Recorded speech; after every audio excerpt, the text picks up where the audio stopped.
జిల్లా రాయకల్ మండలంలో ఏసీబీ అధికారులు తనిఖీలు నిర్వహించారు. రాయకల్లో 10,000 రూపాయలు లంచం తీసుకుంటున్న ఇన్ఛార్జ్ ఎంఆర్ఓ గణేష్ ను అధికారులు రెడ్ హ్యాండెడ్ గా పట్టుకున్నారు. ఇక 1 ఎకరం 2 గుంటల భూమిని రిజిస్ట్రేషన్ చేయడానికి మధ్యవర్తి ద్వారా 15,000 డిమాండ్ చేసినట్టు అధికారులు వెల్లడించారు. డాక్యుమెంట్ రైటర్ ముజఫర్ మధ్యవర్తిగా వ్యవహరించి 10,000 తీసుకుంటూ ఏసీబీకి రెడ్ హ్యాండెడ్ గా రాయకల్ ఇన్ఛార్జ్ తహసీల్దార్ గణేష్ పట్టుబడినట్లుగా అధికారులు తెలిపారు.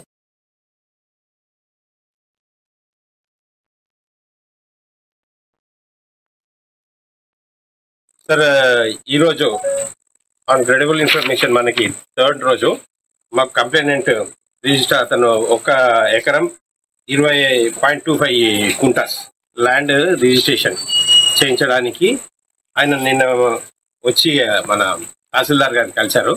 తహసీల్దార్ గారు 10,000 బ్రైవ్ అంటే ఆయన 10,000 bribe through one of the document writer, private document writer ఉన్నారు.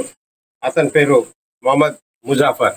ఈ ముజాఫర్ ద్వారా 10,000 రూపీస్ బ్రైబ్ గా అడిగారు.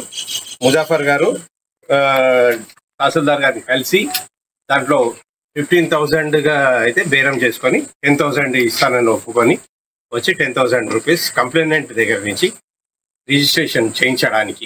ఈ కంప్లైనెంట్ ఈజ్ ఏ ప్రాపర్టీ అమ్మారు, అతను ఉన్న ప్రాపర్టీ, అమ్మిన ప్రాపర్టీని రిజిస్టర్ చేయడానికి కోసము 10,000 రూపీస్ బ్రైబ్ ఇస్తుండగా త్రూ ముజాఫర్ అతని private document writer acceptance of 10,000 rupees తీసుకుంటుంటే రెడ్ హ్యాండెడ్ గా పట్టుకొని ఆయన ద్వారా శ్రీ తహసీల్దార్ గారు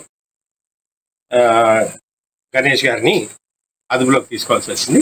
గణేష్ గారిని అండ్ ముజాఫర్ ప్రైవేట్